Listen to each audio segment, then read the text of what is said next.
For most of recorded history, the richest, most technologically advanced, and most populous civilization on Earth was not in Europe. It was China. Long before London became a financial capital, before Paris defined culture, before the Industrial Revolution transformed the West, China was the world's economic engine. But how? How did China dominate global wealth for over 1,000 years? And why did Europe eventually overtake it? Before we begin, if you value deep historical and geopolitical documentaries, share, and subscribe to receive more deep dive documentaries. Now let's step back in time to an era when the balance of global power looked very different. To understand why China was rich, we must first understand its scale. By the time of the Han Dynasty, 206 BCE to 220 CE, China already had a unified imperial bureaucracy, standardized taxation, a merit-based civil service system, massive agricultural production, a population far larger than any European state. Scale matters in economics. A large population means larger labor force, bigger internal markets, higher agricultural output, greater tax revenue. While Europe was fragmented into competing kingdoms and tribes for much of the first millennium, China often functioned as a centralized empire. That stability created economic continuity.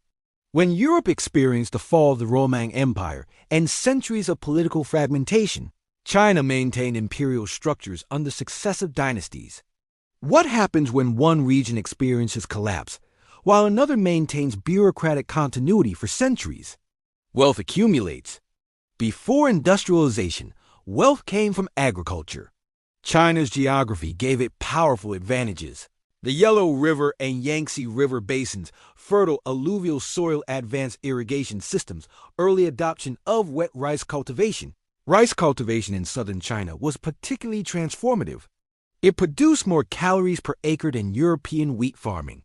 By the Song Dynasty, 960 to 1279, China had introduced Kampa rice, a fast-ripening variety from Vietnam, allowing multiple harvests per year.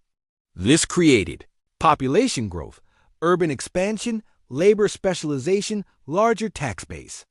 At its height during the Song Dynasty, China's population likely exceeded 100 million, while Europe's population was significantly smaller and recovering from instability. More food meant more people. More people meant more production. More production meant more wealth. Many innovations commonly associated with modernity originated in China centuries before Europe adopted them. China developed paper, printing, gunpowder, the compass, advanced iron production, porcelain, manufacturing, silk weaving. During the Song Dynasty, China's iron production was so advanced that it rivaled levels Europe would not reach until the 18th century. Urban centers like Kaifeng and Hangzhou were among the largest cities in the world.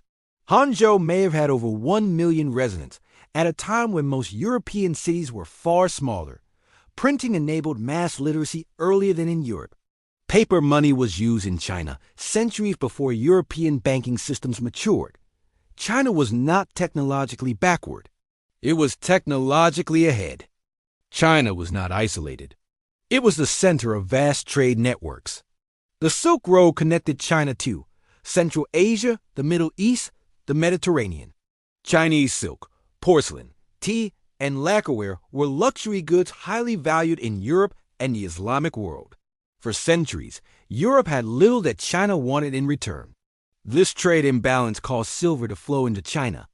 By the Ming Dynasty, 1368 to 1644, China became the world's largest absorber of silver, especially from Spanish mines in the Americas. European traders needed Chinese goods. China did not need European goods to the same degree. When one civilization exports high-value goods and imports primarily precious metals, wealth accumulates.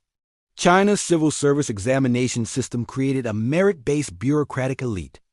Unlike European feudalism, where power was often hereditary and fragmented, China built an administrative class trained in Confucian philosophy, governance, and taxation. This created administrative efficiency, stable tax collection, coordinated infrastructure projects, state-sponsored economic management. Large canal systems, such as the Grand Canal, connected agricultural regions to urban markets. This level of centralized coordination strengthened economic output. Political stability fosters economic growth. And for long stretches of history, China maintained that stability better than Europe. If China was so rich, what changed? Around the 5th-10th century, Europe began transforming in ways that China did not. Europe experienced maritime expansion, Atlantic trade networks, colonization of the Americas, access to New World silver, competitive interstate innovation, the scientific revolution, the industrial revolution. Europe's political fragmentation, once a weakness, became a driver of competition. States competed militarily and economically. Naval exploration expanded European influence globally. Meanwhile, China under the Ming and Qing dynasties turned inward after the voyages of Zheng He. The state prioritized internal stability over maritime expansion. The Industrial Revolution ultimately shifted global economic leadership toward Europe. But this shift happened relatively recently in historical terms. For nearly 1,500 years prior, China had been the dominant economic center. Economic historians such as Angus Madison estimate that as late as 1700, China accounted for roughly 20 to 30% of global GDP. That is extraordinary. It means that even on the eve of Europe's global expansion, China remained one of the largest economic powers on Earth. The idea that Europe was always dominant is a modern misconception. For most of history, the economic center of gravity was in Asia, particularly China. China was rich before Europe because of agricultural productivity, large population scale, technological innovation, bureaucratic governance, internal stability, dominance in luxury trade, silver accumulation, urbanization, and market integration. Its wealth was not accidental. It was structural. Europe's later rise was not proof of Chinese weakness, but of a shift driven by maritime expansion, industrialization, and global resource extraction. Understanding this history changes how we view global power today. Economic dominance is not permanent. It shifts.